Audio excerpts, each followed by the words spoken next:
Hello, everyone, and welcome to your Supporting Your First Year Student Need to Know Info for Parents, Families, and Supporters webinar. Before we begin, I'd like to acknowledge the land on which Queens is situated. Queens University is situated on traditional Anishinaabe and Haudenosaunee territory. As students and staff, we are grateful to live as uninvited guests upon these lands. To acknowledge this traditional territory is to be cognizant of its longer history of colonialism. It is important to recognize this land's significance for the Indigenous peoples whose practices were tied to and continue to develop in relationship with the land. It is also important to understand the long-standing history of Kingston that has brought us to reside here. This significance exists beyond the historical context and is still ongoing. We need to be mindful of our present participation and actions on these ancestral and treaty lands where we teach, learn, live, and play. As settlers, we understand that it is due to colonization that we can enjoy these lands and the opportunities it has provided. In the future, we strive to represent aspects of indigeneity within our programming and will express our appreciation through continuous efforts towards equity, diversity, and inclusion. We encourage you to learn more about the history of Indigenous lands in Kingston through the Office of Indigenous Initiatives and the Four Directions Indigenous Student Center using their website or on-campus resource. Now to introduce myself. My name is Massimo, I use he, him pronouns, and I am a concurrent education student entering my final year of my Bachelor of Education this fall with teachables in history and drama. I am also the mentorship program student lead here at the SEO. At Queens, I've always been incredibly passionate about supporting incoming student transition as an orientation leader, executive, and roundtable coordinator. As a drama student and lover of all things creative, I'm involved with the many performance opportunities that Queens and Kingston has to offer. As you will come to learn, there are so many chances for your students to embrace their unique passions during their time here at Queens and in Kingston. Today, you'll hear about pre-arrival tips and advice from the Vice Provost and Dean of Student Affairs. Then we will have two upper year students who will be sharing their unique Queens stories about how they were supported in their first year. There will also be an opportunity to ask questions at the end. Please note that this webinar is being recorded and will be available on the Student Experience Office SEO First Year Foundation Summer on our webinar page in the next few business days. And now I would like to introduce you to our speaker, Ann Tierney, Vice Provost and Dean of Student Affairs. Thank you. Thank you very much, Massimo, and welcome everyone to our webinar tonight. It's my pleasure to welcome you to the Queens community as parents, as family members, and supporters of a first-year student. Maybe you already have a student here at Queens, maybe you're an alum of the university, or maybe this will be your first experience with Queens University.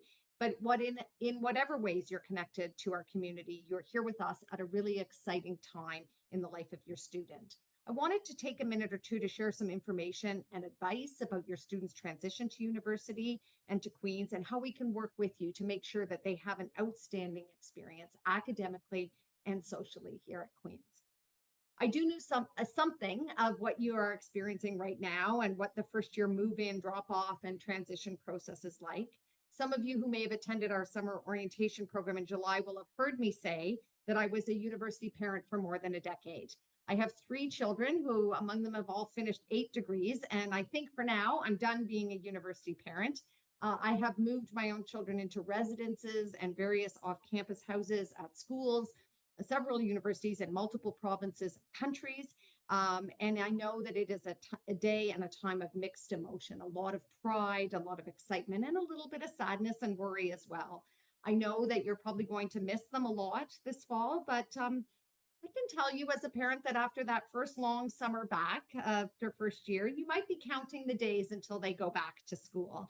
I know in my house, it was usually in mid-August when my husband and I would start looking at each other saying, exactly when do they go back to school? But a little bit about those early days of transition. If this is not your first student going to university, then you have some experience with that. Though, as we know, each student is different, and whatever their personality, it's natural for students to feel a bit overwhelmed and maybe a little bit out of sorts, especially in the first week. Some of the students join in immediately, and others hang back a bit. And I would say to you that don't be surprised if your otherwise outgoing student calls you after drop off to say, I'm not sure that I fit in. This is not an uncommon experience at university. For some students, things will click right away. They hit it off immediately with a floor mate in residence or somebody they meet at move-in. Our students come to Queens from across the country and across the world, and we always encourage your students to chat with people from different backgrounds and experiences. A quick, story about where they're from or a life background story can be a great icebreaker. And certainly at Queens, we respect, celebrate, embrace the growing diversity of our community, and that kind of a conversation with someone can really spark that feeling of belonging. So for some students, it may be that first day. For others, it'll be the first sports game or orientation event they attend. Maybe it'll be the first day of class that makes them feel that they are where they have always meant to be. I know my own daughter, my oldest, who was a real joiner. She called me the first few days of her first undergraduate degree, saying she couldn't believe that we left her at this university. She would never make friends. She's never going to fit in. It was all my fault, etc. Maybe some parents have had similar experiences as that. And we were very surprised, given her outgoing nature. And I kept assuring her that she would find her people, and I encouraged her to participate and go to the events that the university had organized. And sure enough, after a few days of worry and a little more uncertainty, she sent a simple message to me: I have found my people. And it was such a relief. And I know, again, my son, who decided to transfer universities, when I took him to his new school, I asked him how he was feeling, and he said, I do feel a bit weird, but I know the drill. And he said, with some resignation, repeating what I had said to him: I know, put yourself out there, meet people, it will happen. Sometimes it just takes a week or two to find your people. And sure enough, the same thing happened for him. So the good thing about first year is everyone is in that same boat. So really do encourage your student to get involved and do the activities planned for orientation and throughout the week. Not everybody clicks that first minute. Sometimes it may seem to them that everybody else has made a connection except them, and it's just not true. Some people are better actors, I think, than others. So we know that there are many staff and upper year students ready and willing to help your student find anything they need, especially in those first few days and weeks, and also throughout the year. So students and residents are always encouraged to speak to their Dawn, that's an upper year student living on their floor and in their residence. For students living off campus, we have the first year off campus community that is led by upper year peer leaders who are like Dawns. Faculty orientation leaders have also had a lot of training and knowledge about all the resources and the services on campus. And they're that great, they can be a great source of information for your student. And sometimes they're more comfortable talking to a peer than maybe a staff member or a faculty member right away. If they haven't already, your student can also register for a first year peer mentor through our Q Success program, which is a great way for students to connect with someone who has been through it all and can provide advice and referral. And your student can go online and review mentor profiles and choose a mentor who has some shared interests or maybe is in their faculty or school. I will say that as the year gets going, your student will need to balance work and social life. And this is one of the biggest challenges, I think, in first year. We always encourage that students get involved and have fun with their friends and join things, but they do have to be careful not to overdo that at the expense of their academic work or well-being. So sometimes this can be a little bit challenging for students to navigate, but again, there's a lot of support available.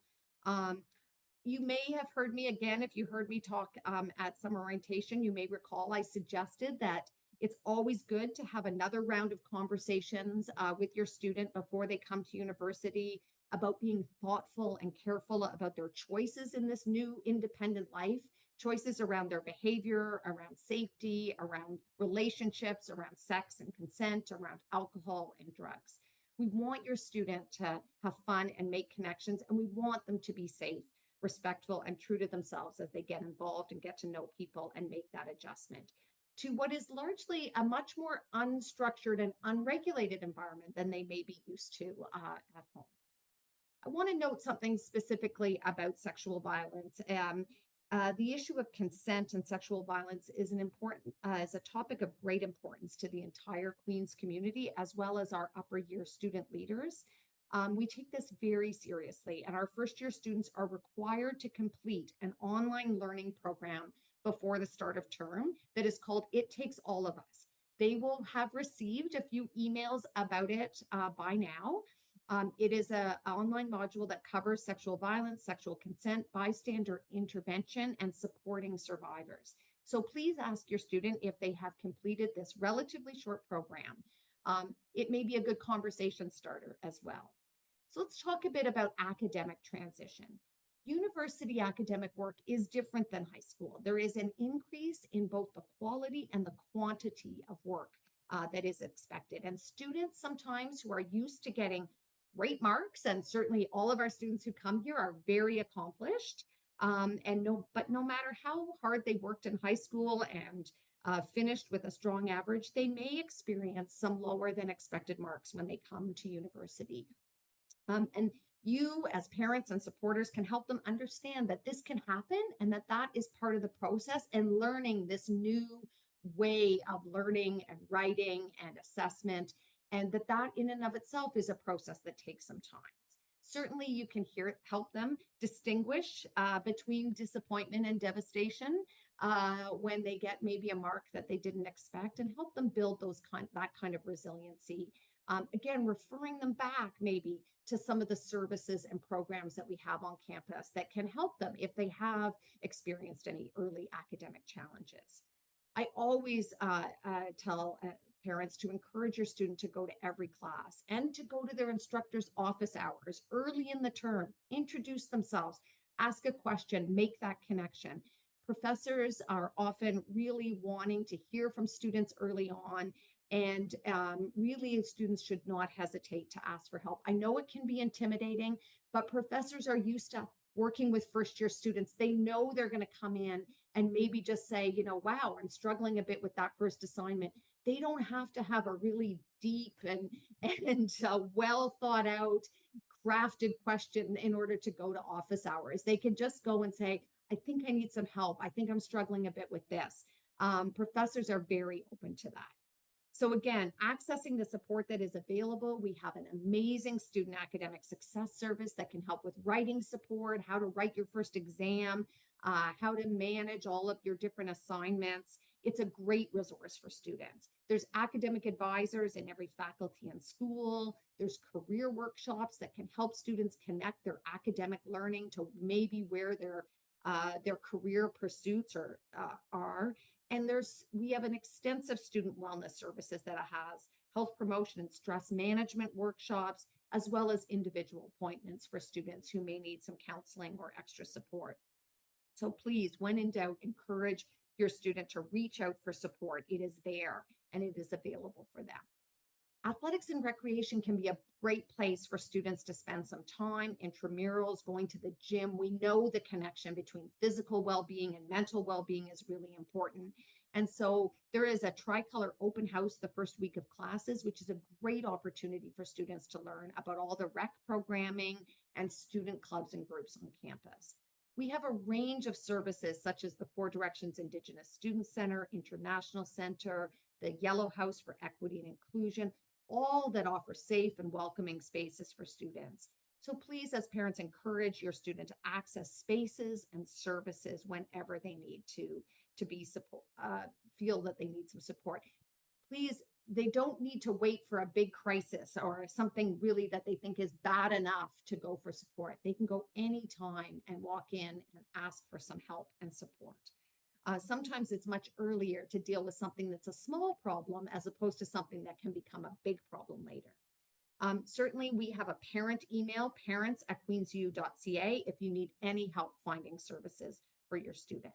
I will say there's one thing that's important to remember. We're always happy to talk to parents to direct them to services, but we can't talk to you about your students' academic progress, about their marks, or release any personal information about them without the student's permission. So you might want to talk to them about how you're going to manage that as a faculty or as a family, sorry. And if they want to include you in these conversations, there is a way on the SOLIS for them to indicate that. But please, I would say it's helpful to ask your student to really try to solve their problems and ask for that advice as their own on their own. That's part of learning to be a young adult at university. And certainly if they have any questions, they can always ask our office in student affairs, and we can direct them to the right part of the university. Just want to talk a minute about good citizenship. When your student comes to Queens, they're a member of the Queens community and the Kingston community, and our campus is very embedded in the city. And we really hear from our neighbors regularly about how great our students are in terms of volunteering and giving back in the community. But there is a bit of a history of some large off campus gatherings and large parties at certain times of the year in our near campus neighborhoods, and they have gotten a lot of attention locally. Our city has been stepping up some of their noise, alcohol, and party related bylaw enforcement. So that may be something you want to talk to your student about. There are some significant fines that can be given for these, for noise violations, alcohol related violations at these large outdoor gatherings, upwards to $2,000. And so that's something that can be quite shocking to a student in their first weeks of school. So something to worth talking about. Our police and bylaw officers will be out and about in the near campus community starting as early as next week to talk to students about the University District Safety Initiative, to keep the streets clear, to promote safety, and they will be enforcing some of those bylaws in the early days as well. So students should be aware of this when they head out. So I'm going to end my section with a bit of a story. I talked at the beginning about how that same daughter, my oldest, who was all upset with her leaving us at her university, the year that she finished her undergraduate degree, she wanted to stay in her student house right up until the last possible day. We were both working, so we gave her the car to move some of her stuff home because it was the midweek. And my phone rang at work in the middle of the day. And when I picked it up, my daughter was sobbing on the other end of the phone. And I was, oh my goodness, I thought something had happened and she had been pulled over. She had a car accident or something. But between the sobs, I heard her say, I cannot believe it is over. It was the best time of my life. These are my best friends. We want to live together forever. And I reminded her of those early days when she told me she would never find a friend and was upset with me leaving her there. And we laughed. We had a good laugh. And I reminded her that the start of things can be hard. Beginnings can be hard with all the uncertainty, and endings can be sad as well. But they're usually only sad when the stuff in between has been absolutely amazing. So I wish for each of your students an absolutely amazing experience here at Queen's. We're delighted that they've chosen to spend their undergraduate degree with us at Queen's. We look forward to greeting them next week, and I hope you have found this session to be helpful. And I'll turn it back over to Massimo. Thank you so much, Dean Tierney. We will now move on to the student stories portion of our webinar, where you will hear from two upper year students about their Queen's journey during the first few weeks on campus in their first year, resources they utilize, and how their parents, families, and supporters help them transition to Queen's. First up, please welcome Revathi.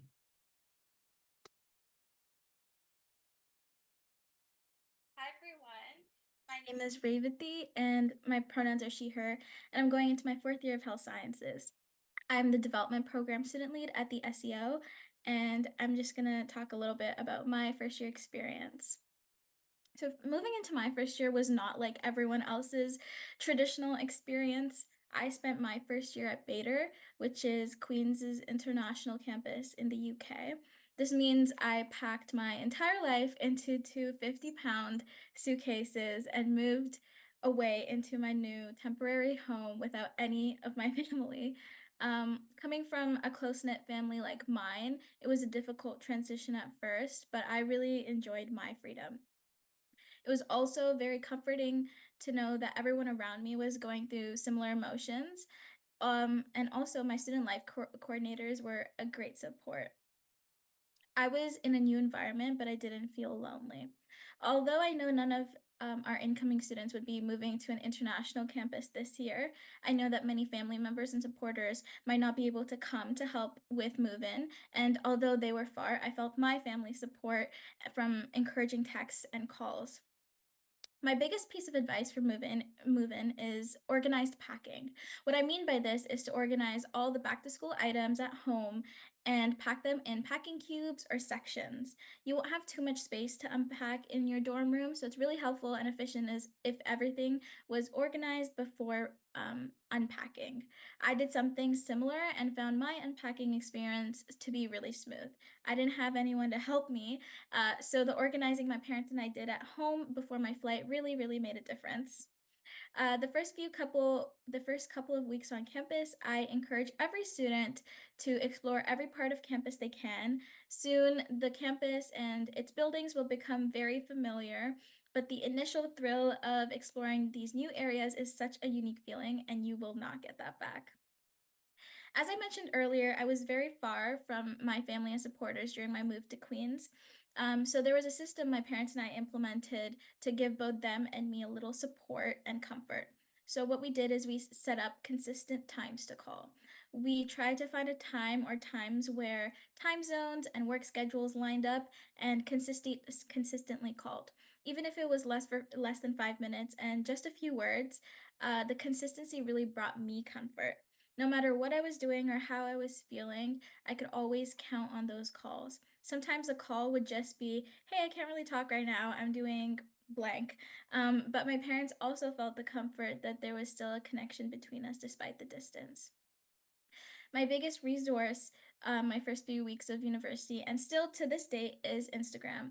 I followed the student experience office, of course, but also my faculty society for health sciences, it was HSS, and other clubs and associations that I was interested in. There's a lot of promotional content for cool events on campus, especially the first few weeks of school, and I was able to see them in one centralized location on my phone. I remember my mom also followed many school related accounts and would tell me about de stressing events too when I was super busy with classes. For example, during exam season, there were free study sessions at the Yellow House, which can be a great resource when you want a change of scenery or just some free study snacks. I'm still on my journey at Queens and it's still ongoing for me. And even now, Uh, I still rely on the support of people that love me. So your impact on your students is significant. Thank you so much for listening to my student story this evening. Thank you, Revathi. Now I will pass it along to our second student story speaker, Zoe. Hello, everyone. I'm Zoe. I'm going into my fourth year of psychology with a minor in sociology. And I also work for the Student Experience Office as the lead Include Transform student lead. So I'm working with equity and anti-oppression. And about 3 years ago to this day, I was sitting at home in Welland, Ontario, panicking about leaving home, fearful to make friends, to fit in, and wondering if I was smart enough to even be here. And those were the fears that I carried around as I packed up my belongings, drove the 4 hours to Kingston, had dinner with my family, and then we said goodbye. That moment when my parents just shut the door and I was alone in my dorm, I was terrified, but truly I had no reason to be. It's very normal to feel weary or nervous during this period of time in your life because it is such a big adjustment. And so I continue to tell myself that these years are going to go by fast, which they really do. And that fear that means that there's something that's important to me that's coming. And the truth is that I have never had more resources in my life to succeed. This place truly is an opportunity hub, saturated with resources and help from every corner of campus. So, what really helped me in the first couple weeks was immersing myself into these resources. So specifically student mentors like the Q Success program and student academic success services. So this helped me later on in the year when I really needed a resource. I was already familiar with what was available to me since I looked at the beginning of the year. And that helped me feel a lot less overwhelmed because sometimes going to look out for a resource that you really need can be just super overwhelming. And so being familiar with them beforehand was really helpful. So over the first couple weeks, I really tried to participate in everything, and I definitely would encourage your students to do so. This would include floor meetings, campus tours. I even mustered up the courage to join a group playing soccer outside of my residence building one day. And soon enough, I found many friendships forming within my residence and also through some of my classes, and thus a real second family formed for me. Now, years later, I still live with 7 girls whom I met in my first year, and they are my best friends, and I truly consider them family. We have supported one another, cheered each other on, and been each other's motivators. Now, I lived on West Campus, and I wouldn't trade this experience for the world. The close knit community and the 15-minute walk back and forth was really great for my well being. Even years later now, I still see people who I lived in my first year with on West, and it brings me back to such an incredible time. Your student's life will grow around them, and while I hadn't originally anticipated living even in residence or on West Campus, I wouldn't have the life that I have now if I didn't have unexpected experiences. Going into fourth year now, looking back, these years truly have been the best years of my life so far. I can vividly remember being in your student steps, and I really am excited for them to one day feel themselves the immense love that I have for my first year experience, and every year after that, even more so. As a supporter, you might be wondering how you should approach supporting your student in this big life adjustment.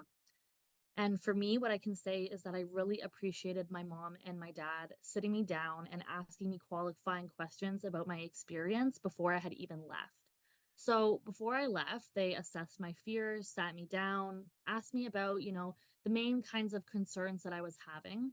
And for me, that was fitting in socially and academically.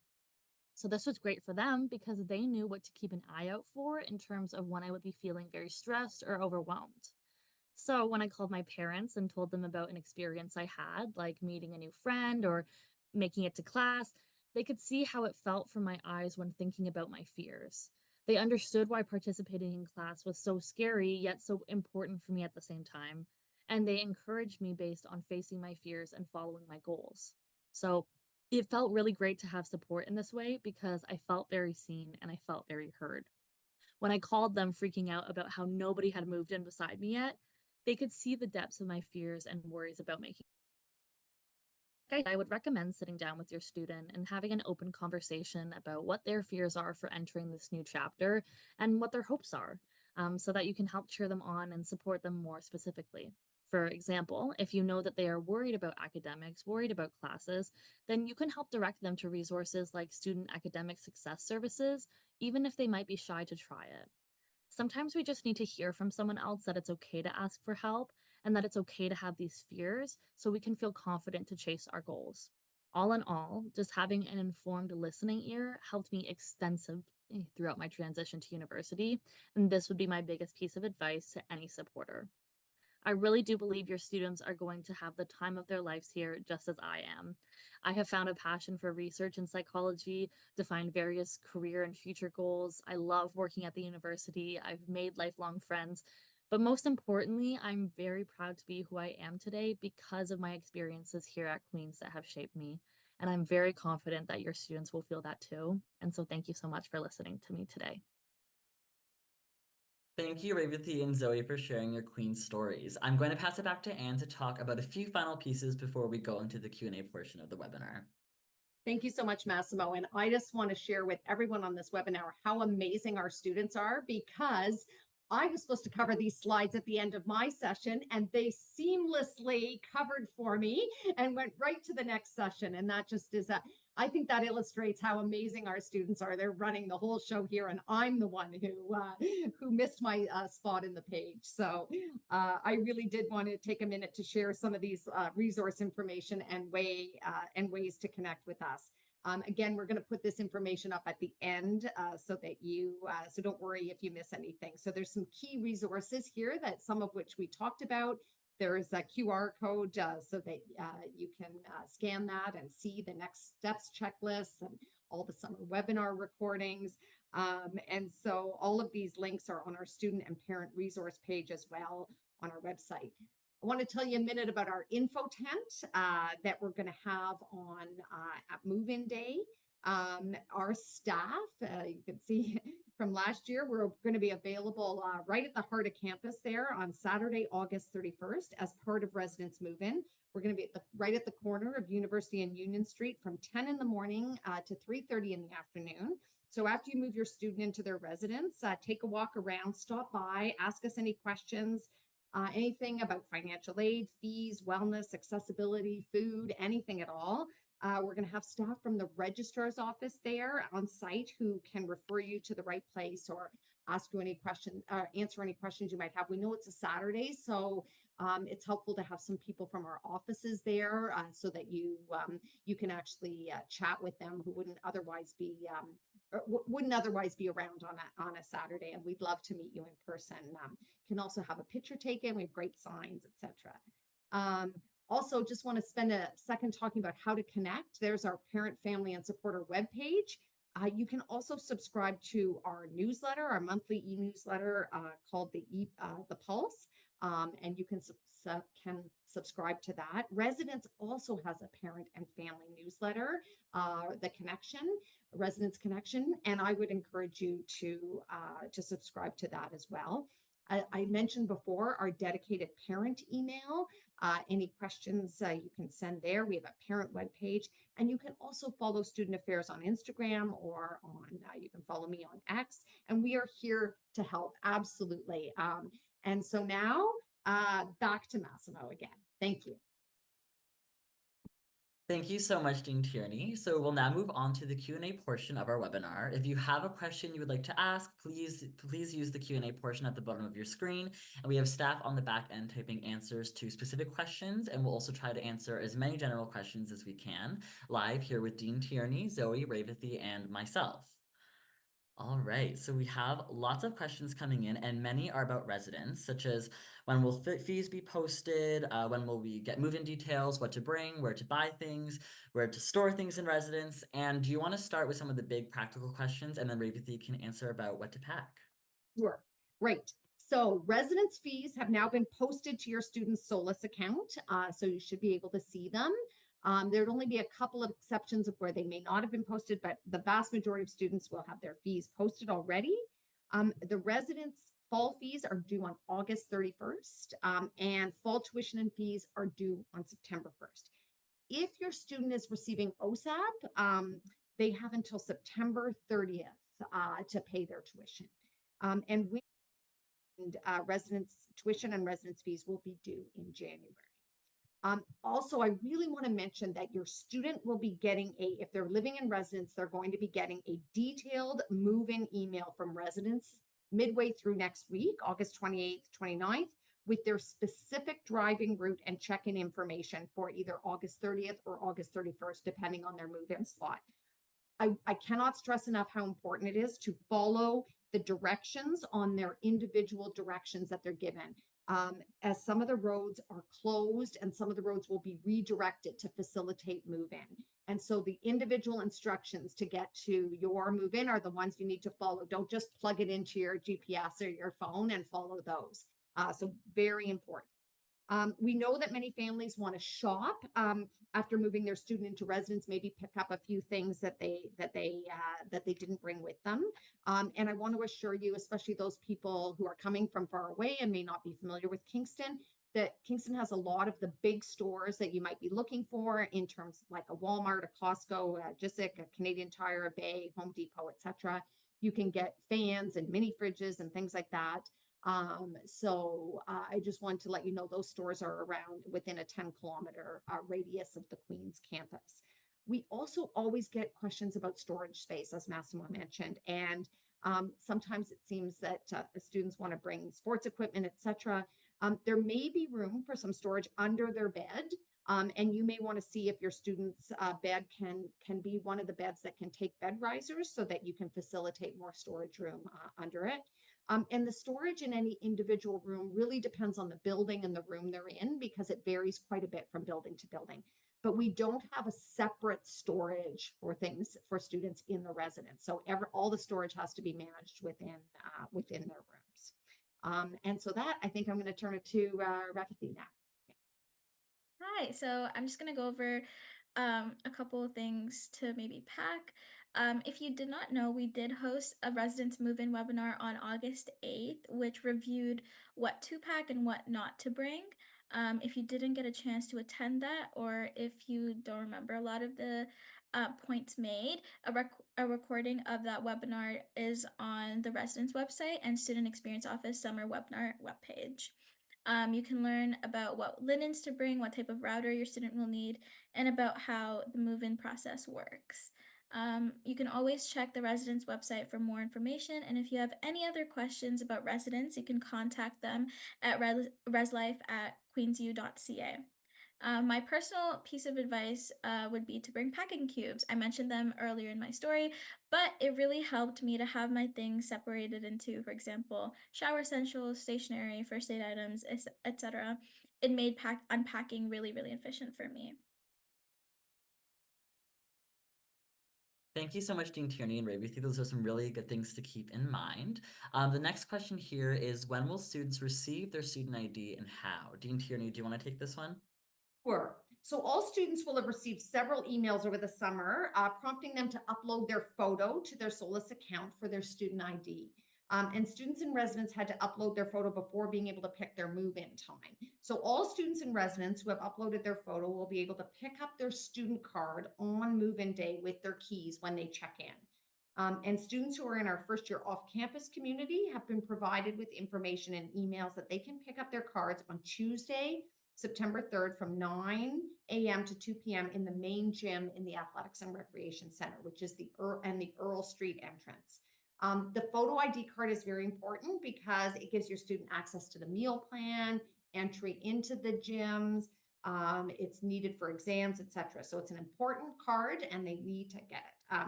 If you have any questions about it, you can email the registrar's office at student.card@queensu.ca. Thank you so much. So moving on to the next question here, can we mail care packages to our students and residents and send Amazon packages? So I can take this one. You can definitely send a package to your student using their Queens residence address. Students can pick up mail and parcels at the Watts Hall residence, Parcel Depot, which is on Main, or at Jean Royce Hall, which is the location on West. Your student's residence mailing address is their building address that is on the Residence Life and Services website.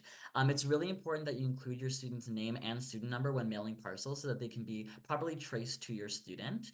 And the first day that residents will accept parcels is September 1st. I personally really appreciated receiving an exam care package from my family that included some of my favorite goodies from home. So I think that's a really sweet idea. Moving on to the next question I see here, is the gym membership included in the tuition fees? Zoe, do you want to take this one? Yeah, for sure. So yes, it is included in the tuition fees. And as Dean Tierney previously mentioned, your student card is your access card into the gym. And so I love the gym. I try to go there about 3 to 5 times a week. There's a giant pool, drop-in classes. So you could take dance courses, different other drop-in courses that you can sign up for. And there's various different floors. There's even a women's only section on the third floor. It's the best and biggest gym I have ever been to in my entire life. I mean, I've been home for the summer and still, I'm ready to get back to the ARC gym. It's really a fantastic like state of the art institute. It's really been something that has strengthened my physical health. And so I definitely recommend your students to get acquainted with the building, even just to check in and talk to some of the staff members. I know that they'd be more than happy to show your student around. And you can find any of the fall recreation programs on the athletics and recreation website. I encourage you to go and do that. You can see what some of the other drop-in courses that are available. They even have a spin class, I know. An online registration for these programs and fall term student intramurals, that's going to open at 12 noon Eastern time on September 5th. Thank you so much, Zoe. I've also really enjoyed the drop-in dance classes at the ARC, so I definitely recommend checking that out. The next question here is, I've extended health benefits from my employer. How do we opt out of the health and dental plan? Dean Tierney, do you want to take this one?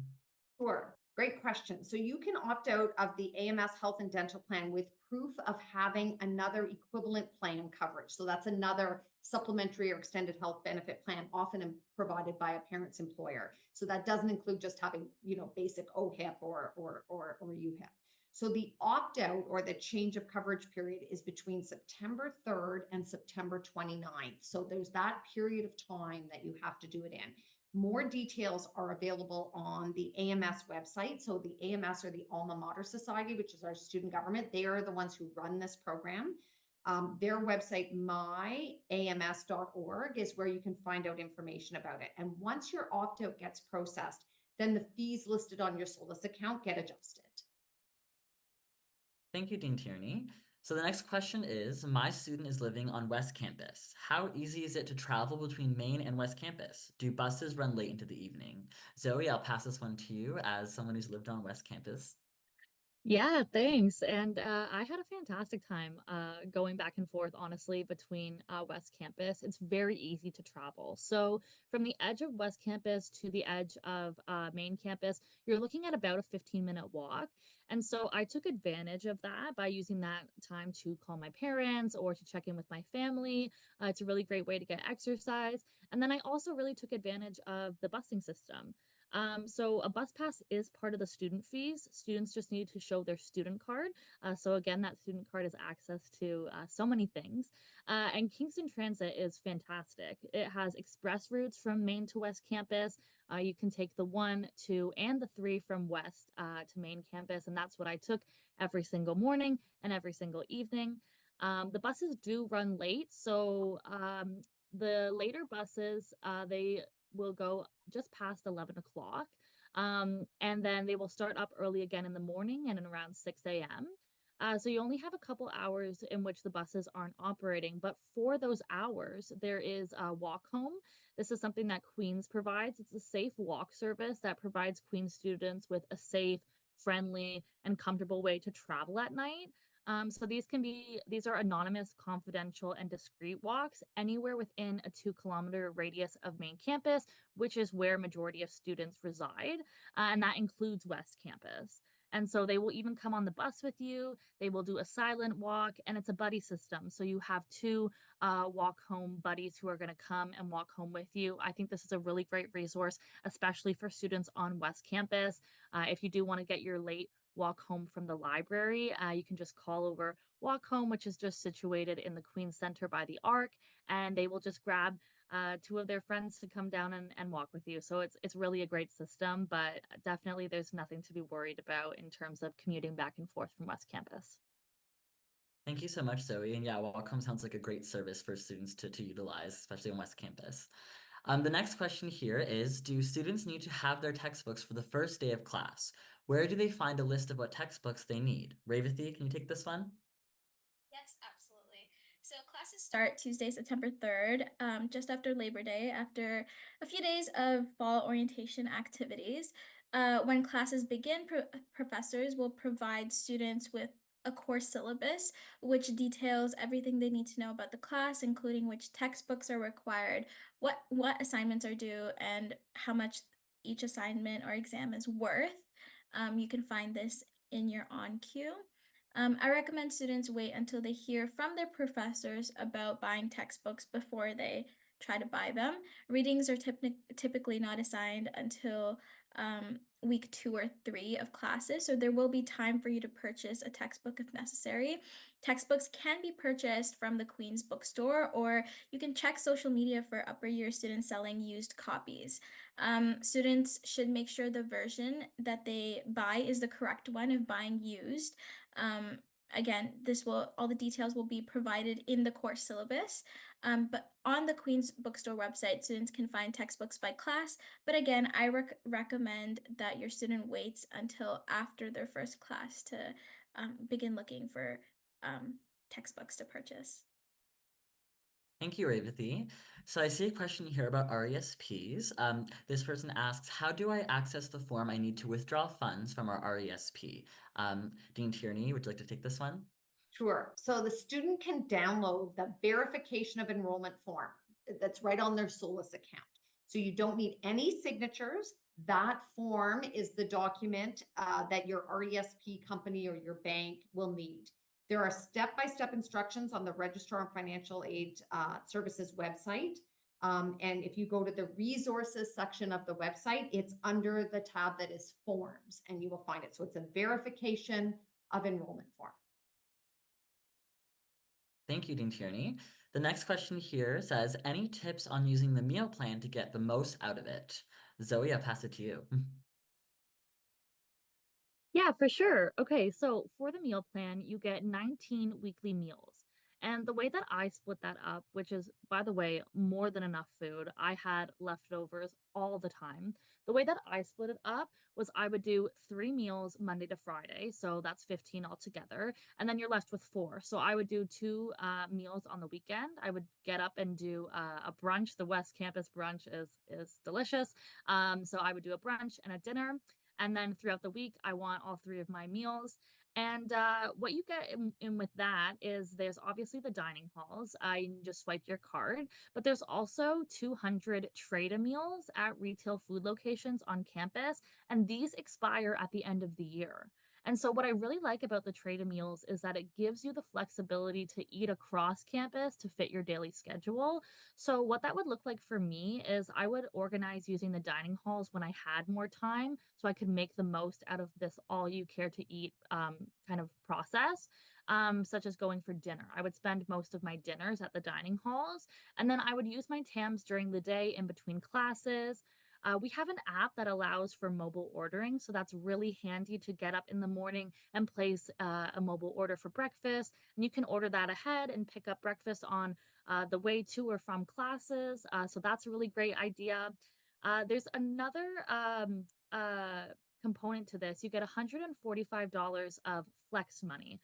Flex dollars are like cash, and these can be used at different retail locations. My personal favorite is Flip It. That's my favorite burger stop on campus.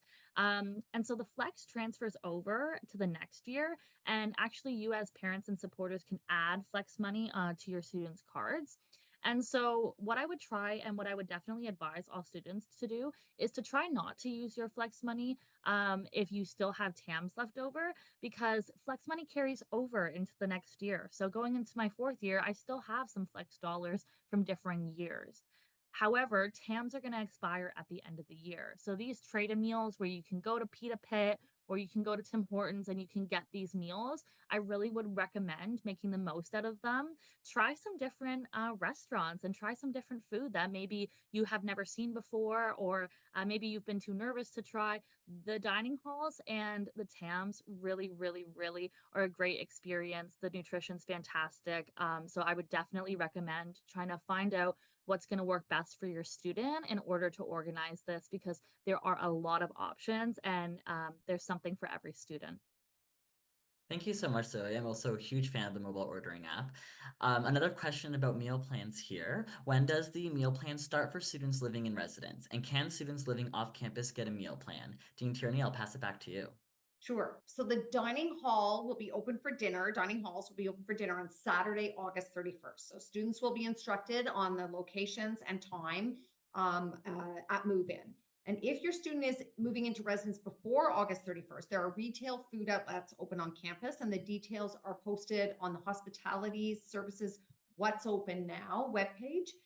There's several retail food outlets open on campus on Saturday, August 31st, where you can eat when you're here dropping off your student, or students can pick up something as well. So retail food location hours on Saturday include the Tim Hortons in the Queen Center, the Starbucks, the new Cafe Union in Goods Hall, Macintosh Quarry, and Location 21 in the Smith residence. So all of those are open, varying hours throughout the day, starting early in the morning and going from either till 3 o'clock, 5 o'clock, or 11 o'clock, depending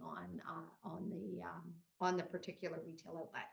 Any student living off campus can buy a dining hall or a TAM or flex meal plan. All of those options are online at dining.queensu.ca website. Thank you so much, Dean Tierney. Our next question here reads, what's the easiest way for students to travel to the GTA on weekends? Revathi, do you want to take this one? Hi, yeah. So I know a lot of other universities are connected through Metrolinx and Go for the GTA, but we unfortunately are not. So what I use a lot, I go home quite often, and I use the Flixbus. So they're regular buses every single day, multiple times a day. Really affordable option. There are stops in I think Belleville, Oshawa, Whitby, Oshawa, Scarborough, and then Union, and then also Pearson Airport. You're allowed to bring one 50-pound suitcase as well as a carry-on. So it's also a great option. And these buses go from Kingston they go from Ottawa all the way to Toronto. So Kingston is just a stop. So you can also go the other way, all the way up back to Ottawa. And there's also select trips to Montreal and other cities that you might need to travel to. The undergraduate student government, the AMS, also runs a bus service from campus to Toronto and Ottawa every weekend, as well as select trips to Montreal, and it's called the Tricolor Express. Tickets can be purchased online on the AMS website or on campus starting in September. So that's tricoloroutlets.ca/pages /tricolor-express. Also, there are other options like the Megabus, and we also have a Via Rail station. I typically use Via Rail when I have a lot more stuff to carry home because it's just easier for me to put it in that compartment. And I personally don't use Megabus a lot, but I know a lot of students do. Via Rail has a few stops from Union Station in Toronto to Montreal and Oshawa, just like a lot of other services.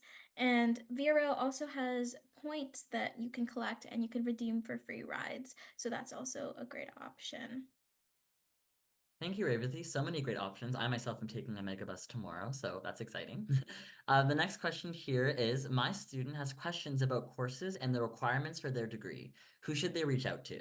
So I can take this one. If your student is in the Faculty of Arts and Science, we ran a number of course registration webinars for each program, as well as a webinar for the Faculty of Health Sciences. So staff and faculty from each department talked about the requirements for degrees in these webinars, which are now available to view on the Student Experience Office's summer webinar page. I'll also encourage your student to reach out to their faculty or department directly for course and degree related questions.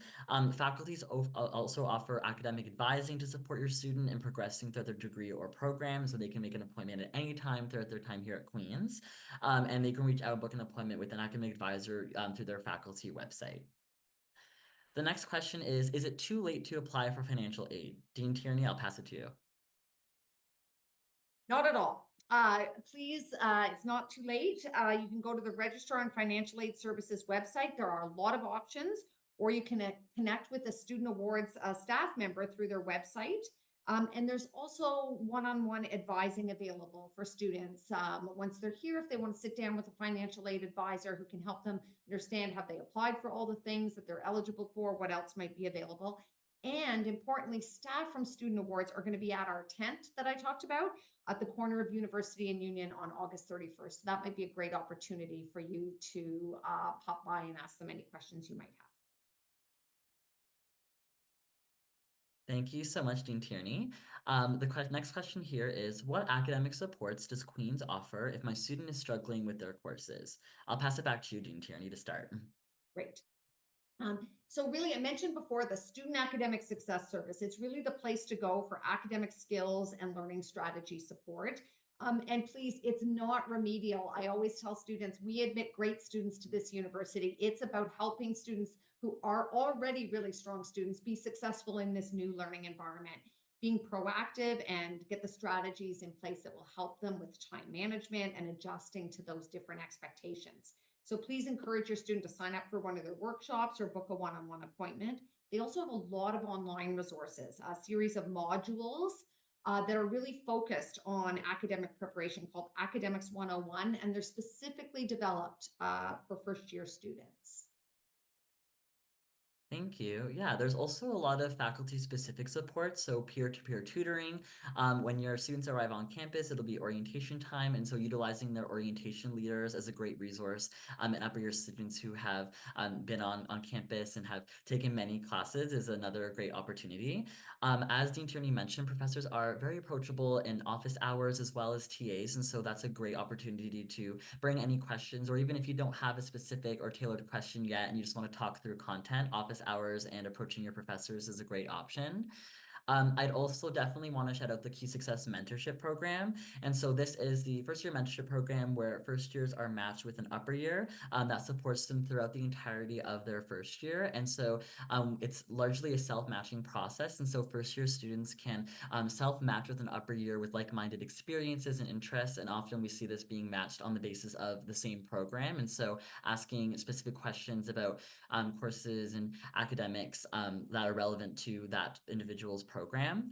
I will mention that mentors are not tutors, and so they cannot help with course or program specific content questions, but they can definitely help first years develop the skills to succeed academically, including time management, note-taking, study skills, and referring them to so many other relevant resources on Queen's, such as the Student Academic Success Services. So I think we have time for one final question here. Any last words of advice for parents and supporters as they get ready for their student transition to Queen's? I'll answer first, and then I'll pass it to Zoe, Revathi, and we'll end with Dean Tierney.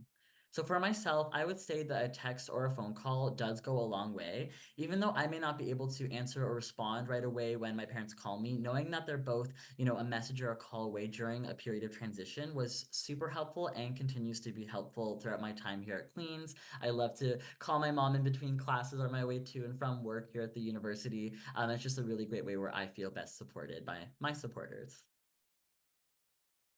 Thanks, Massimo. And that's great advice. For me, I would recommend, like I said in my student story, just learning some of the available resources for your student through an individualized approach. So, as every student is going to be different, I do encourage you to sit down and have that conversation with your student about where they feel they might need some extra assistance, if they have concerns about a particular area, so you can help your students seek out those specific resources.